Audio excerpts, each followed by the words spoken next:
O filme de Jujutsu Kaisen estreou no dia 24 de dezembro no Japão. Pra gente que é brasileiro fica complicado, né? A gente precisa ou depender de meios ilícitos, né? Não tão assim legalizados, ou da distribuição oficial da mídia digital. Só que a boa notícia é que esse filme foi baseado na história que precede o mangá de Jujutsu Kaisen, que foi publicado no volume 0. Essa é uma história contendo apenas 4 capítulos e foca em um outro protagonista chamado de Yuta Okkotsu, que inclusive também aparece no mangá que a gente conhece hoje. Então, usando esse mangá como base, hoje vamos conhecer a história de um dos 4 feiticeiros de classe especial mais poderosos da história, começando com o seu passado, diferente do semblante que ele mostra ter, né, todo sério ali, todo poderoso e tal. Nem sempre foi assim. O Yuta no começo ele era um garoto completamente inseguro e sem objetivos, ele não sabia ali lidar direito, ele não tinha muitos amigos e tal, então ele tinha várias e várias inseguranças, né? Não é muito inovador, mas ainda assim a gente vê essa transição dele saindo desse moleque melequento praticamente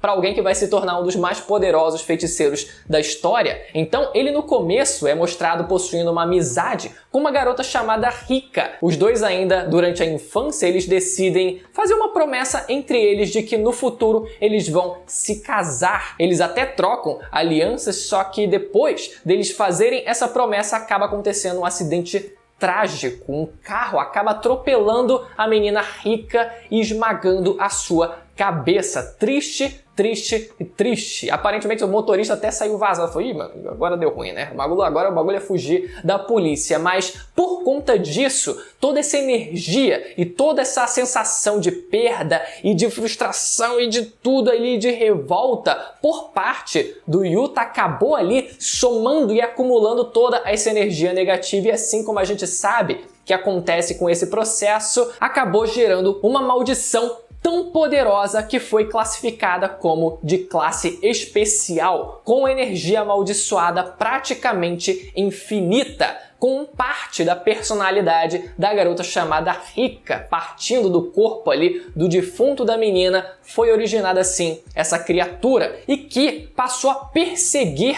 o Yuta, passou a meio que amaldiçoar o Yuta durante todos os anos seguintes da vida dele, né? Protegendo ele do bullying, só que de uma forma ali um pouco manipuladora e possessiva, ao mesmo tempo que essa criatura protegia e estava ali, né? Protegendo de todo o mal que envolvia ali, que cercava o Yuta ali, seja de alguém que tentava praticar bullying ou alguém que tentava fazer uma maldade mais direta com ele. Independente disso, a criatura ia lá e protegia, só que ela também era bastante possessiva. Era o meu Yuta, ele não pode ser de mais ninguém, e esse era o problema. E por conta dessa maldição, quando o Yuta ele foi percebido pelas autoridades, dá pra dizer assim, ele também foi classificado como um feiticeiro de classe especial. Inclusive o Yuta, que ele também era para ser executado por conta dessa maldição que ele carregava, que era extremamente perigosa e que foi dita que seria praticamente impossível ser exorcizada. Então, para isso, ele precisaria controlar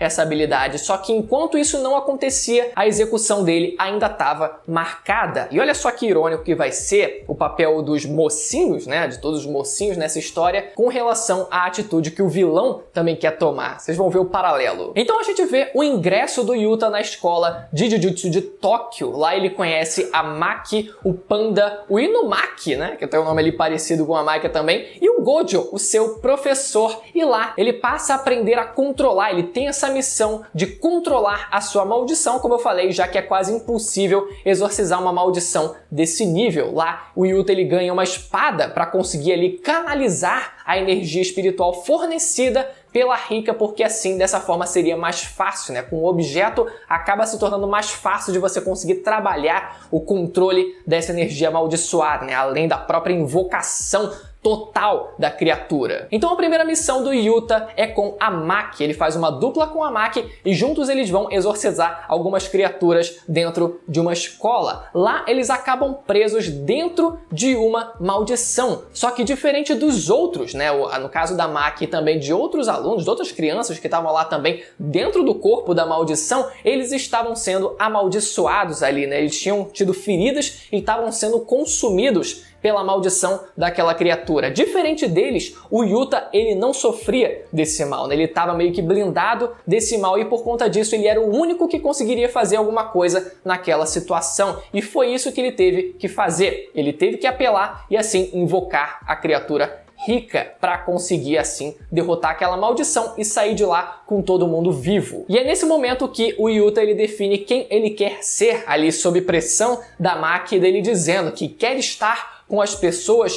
que ele quer ser alguém com quem os outros eles possam contar, que ele quer acreditar que está tudo bem em querer continuar vivendo. E mais adiante nesses capítulos, a relação dele, especificamente com a Maki, acaba se fortalecendo bastante. Eles conseguem ali ter uma conversa um pouco mais íntima entre eles dois, onde a Maki ela realmente se abre para ele, né? Afinal, ao longo dos capítulos, a Maki ela sempre se mostrava ali relutante a se abrir sobre qualquer coisa relacionada a ela, né? Afinal, ela sempre falava assim, não me chame pelo último nome, que seria Maki Zenin, ou ela dizendo, não me pergunte sobre energia amaldiçoada, porque ela mesma não tinha nenhuma energia amaldiçoada, ou ela dizendo, nem todo mundo tem resistência a maldições como você. Então ela em vários momentos se mostrava meio relutante, só que ela finalmente se abre num outro momento mais adiante, onde eles dois têm essa oportunidade de conversar a sós. Então ela explica por que ela é considerada uma falha, por que o vilão Geto diz que ela é considerada uma falha dentro da sua família, porque ela não tem energia amaldiçoada, ela sequer consegue ver maldições. É por isso que ela precisa usar aqueles óculos clássicos que a gente vê ela usando, e é por isso que ela precisa também usar armas com energia amaldiçoada, porque ela, por conta própria,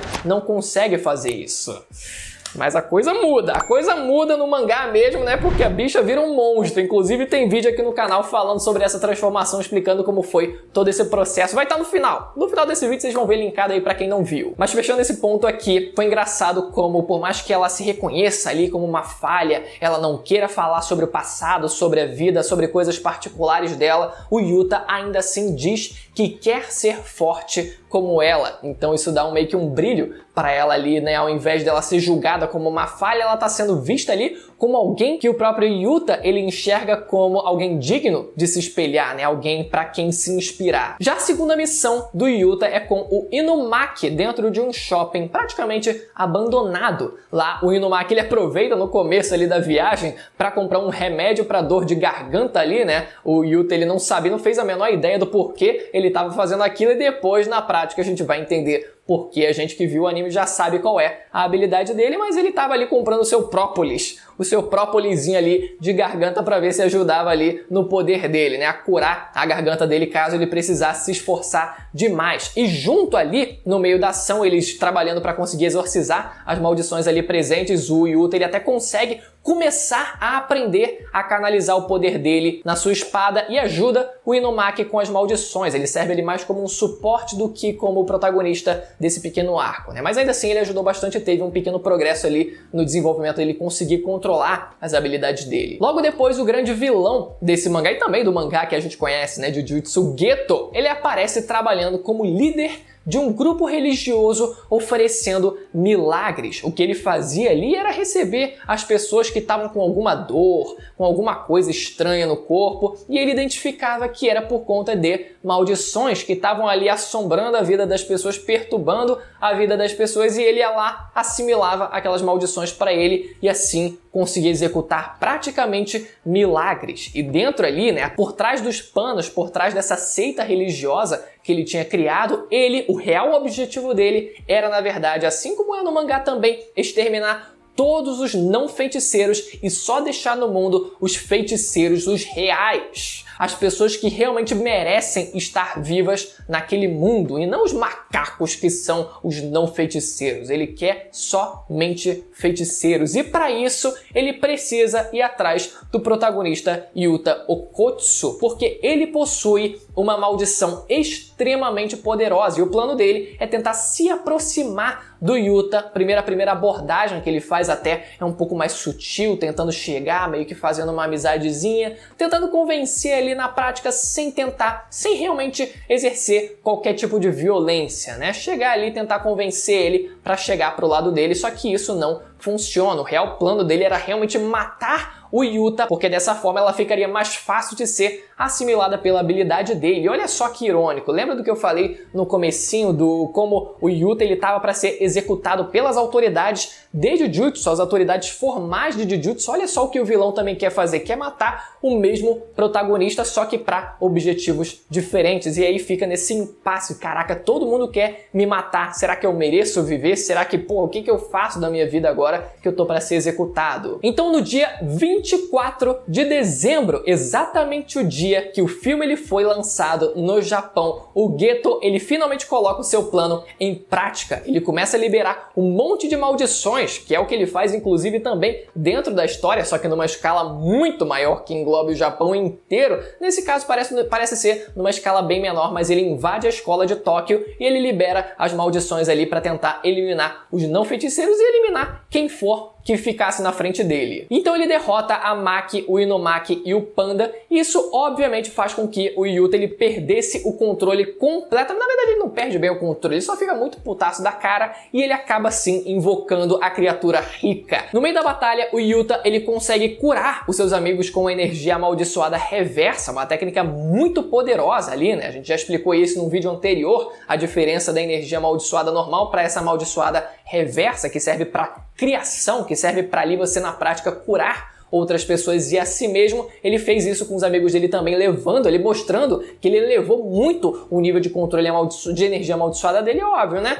Um mangá só de 4 capítulos, as coisas elas vão acontecendo bastante rápidas, mas ainda assim ele conseguiu ali desenvolver essa habilidade e a gente vê como a Rika, ela sente ciúmes do Yuta. Ali ela mostra, ali realmente é a prova ali do Yuta tentar controlar aquela criatura, aquela maldição. Afinal, a Rika, ela segura a Maki e ele pede para entregar a Maki para ele de forma gentil, só que ela não queria fazer isso porque ela estava com ciúme. Ela olhou aquela garota e falou: não, porque o Yuta é só meu, eu que amo o Yuta. E naquele momento ele conseguiu convencer ela a entregar a Maki de forma gentil, sem que ela fosse morta, sem que esse ciúme, essa obsessão tomasse conta da criatura. No meio da batalha, o Yuta ele também consegue usar um megafone criado pela energia amaldiçoada da Rika para poder simular o poder do Inumaki. Ao invés dele simplesmente usar o poder da sua voz diretamente, ele consegue usar um artefato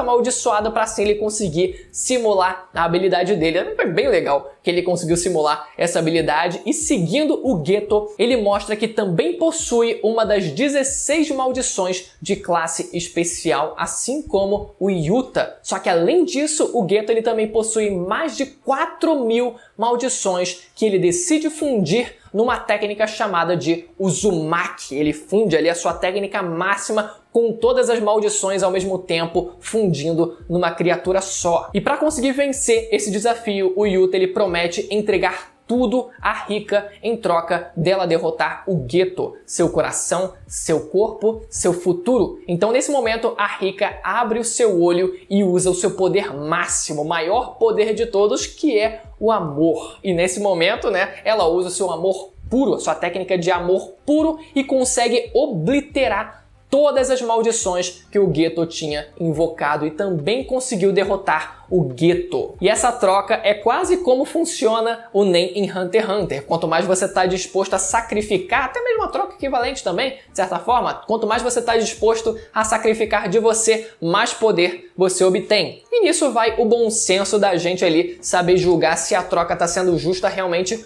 ou não. Nesse caso ele decidiu entregar tudo. Toda a vida dele ele passaria a devotar aquela criatura caso ela fosse capaz de conseguir derrotar o Geto, e foi isso que ela conseguiu fazer. Só que o plot twist no finalzinho dessa história é que a maldição da Rika foi quebrada e ela nesse momento volta a ter a forma de uma criança. A Rika, na verdade, não estava amaldiçoando o Yuta. Era, na verdade, ele quem tinha feito isso quando não queria deixar que ela morresse, quando não queria libertar o espírito dela. É como se ele estivesse ali prendendo ela no momento da sua morte, dizendo: pelo amor de Deus, não vá, pelo amor de Deus, não me deixe. E isso fez com que aquele espírito ficasse aprisionado ao próprio Yuta. Então ele se sente culpado por todas as pessoas pessoas que ele feriu ao longo dos próximos anos, onde ele se manteve em contato junto com aquela criatura e aquela criatura acabava machucando outras pessoas. No fim, ele percebeu o peso daquela culpa e ele aprendeu essa lição. Então, por causa do seu egoísmo, mesmo sem saber, o Yuta acabou ferindo essas pessoas através da maldição Rika. Agora, o seu espírito finalmente estaria livre e leve e solto. E uma curiosidade também é que o Gojo, no final, ele descobre que o Yuta e ele, sim, o Yuta e o próprio Gojo, eles são parentes distantes. Eu fiquei, tá, isso é talvez para justificar o nível de poder, o nível de talento, talvez, que o moleque possua. Eu acredito que essa seja a única justificativa para isso mesmo. Mas enfim, galera, espero que vocês tenham gostado do vídeo. O cenáriozinho aqui ainda tá improvisado, mas tá improvisado, tá bem legal. Tem um figurizinho aqui da Nobara, olha só o gancho que eu vou fazer. Tem um figurizinho aqui da Nobara dentro da caixa e o último vídeo de Jujutsu foi sobre a Nobara, o que realmente aconteceu com ela depois do anime. Será que ela tá viva? Será que ela tá morta? Foi isso que a gente debateu no último vídeo, então confere, vai estar aparecendo na tela esse e o da Maki, se você quiser continuar assistindo os vídeos de Jujutsu aqui no canal. Então aproveita para se inscrever e ativar o sininho para não perder a notificação dos próximos vídeos que saem sempre aqui. Até a próxima, tchau!